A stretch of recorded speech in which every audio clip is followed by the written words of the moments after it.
Greetings, potential about to be text game makers for the NDS. Welcome back for another tutorial. Hopefully this one will be super duper short. And today we are just going to fill you in on the last little details you need to make your own text game. You will see I have 3 files up here right now. These files discuss all about, well, they contain everything you need to get your games working in action. Eventually I will put these into the links for you guys to be able to see and download and use to your liking once our organization figures out how we want to do that. I'll also be making a tutorial later on the behind the scenes, going through the code that is in these.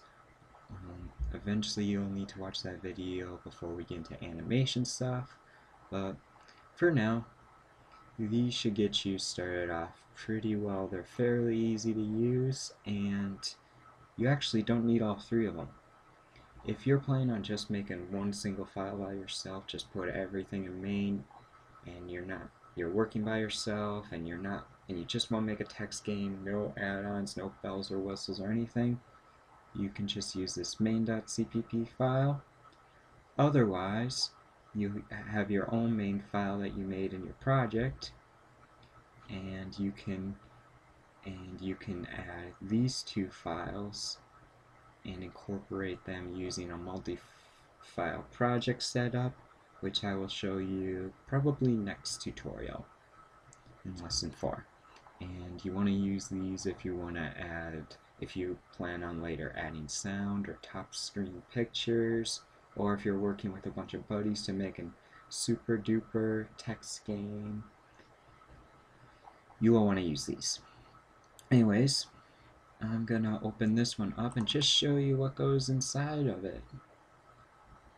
Once I open up code blocks here, you'll notice I like to use code blocks just for code editing, just because I have this huge window for working with projects and stuff. Programmer's Notepad is good for debugging, but I normally actually do my initial coding in code blocks, and that's just my personal preference. So you'll see here we have a bunch of these prototype functions. You'll notice you can make your own. Here are all these defines. You never really need to know like what these numbers match up to. You can have your defines go here if you want to add more to your game. And then there's this random keyboard function. I didn't make a prototype for it. I did in the other setup because I needed to, but for this one, it's a very simple function, and that allows you to use scanf with a Nintendo DS bottom screen keyboard app type thing. Anyways, you can enter your function prototypes right here. You can make your new functions right here. I don't know why I did it that way, but I did. I made this a while ago. Anyways, here's your main function.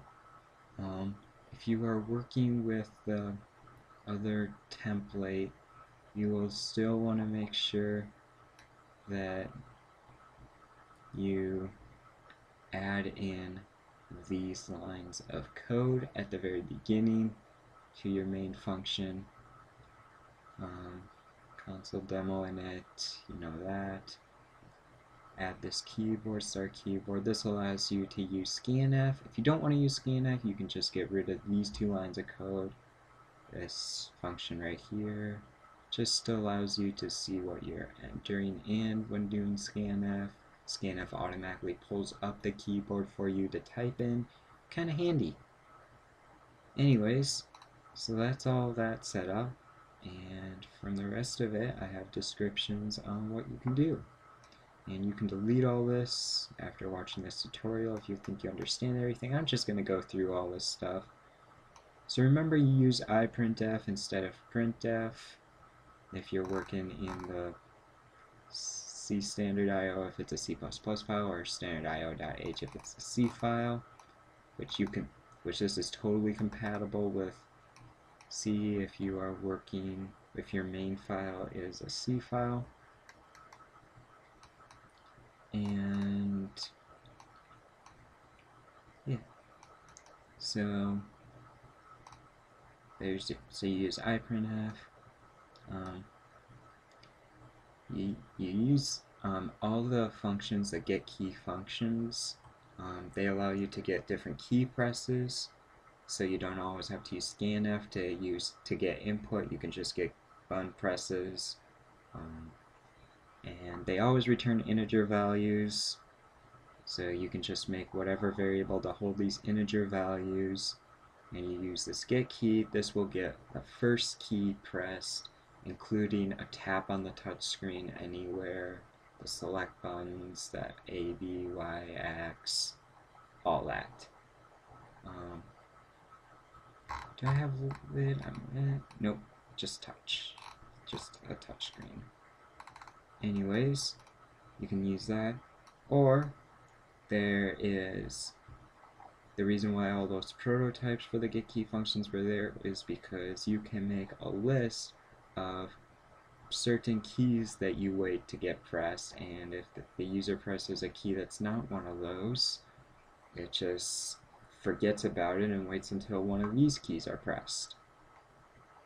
And this saves you a lot of errors from coming up in your own code. You can just use this function to get one of the results you want instead of having to always check to make sure you have the results that you want.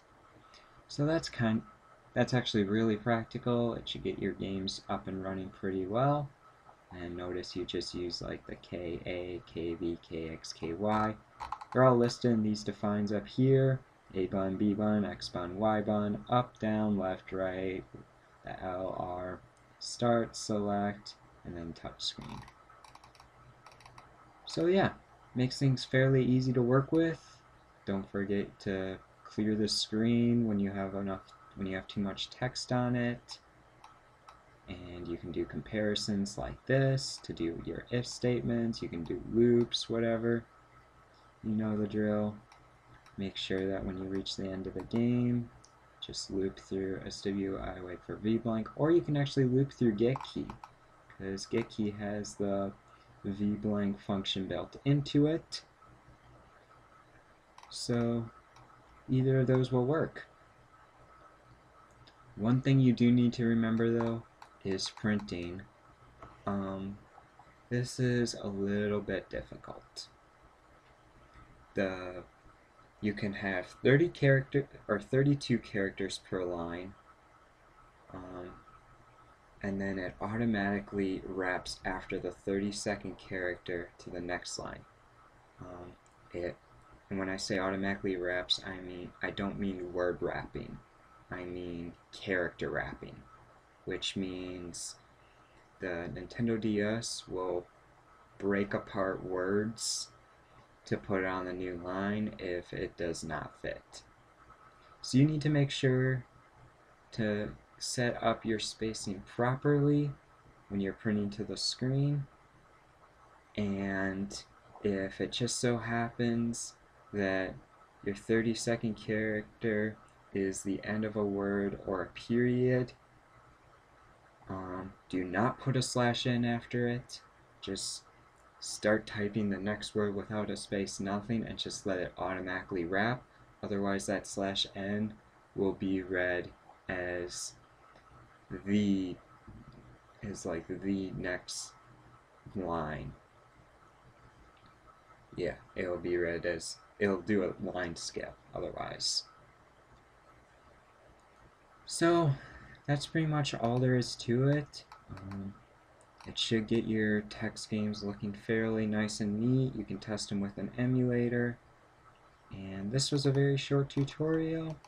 Sorry if I'm talking kind of weird or strange.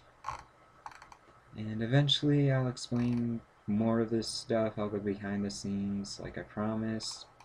And it'll be labeled an intermediate tutorial. It'll be its own kind of series. And that pretty much sums things up. I cannot talk anymore. Oh, gosh. I cannot talk. This happens a lot where I just cannot talk, and now I realize I am rambling, so I should just finish up this video and make it short for you guys. So, see you guys in the next tutorial when we talk about multi-file projects. See ya!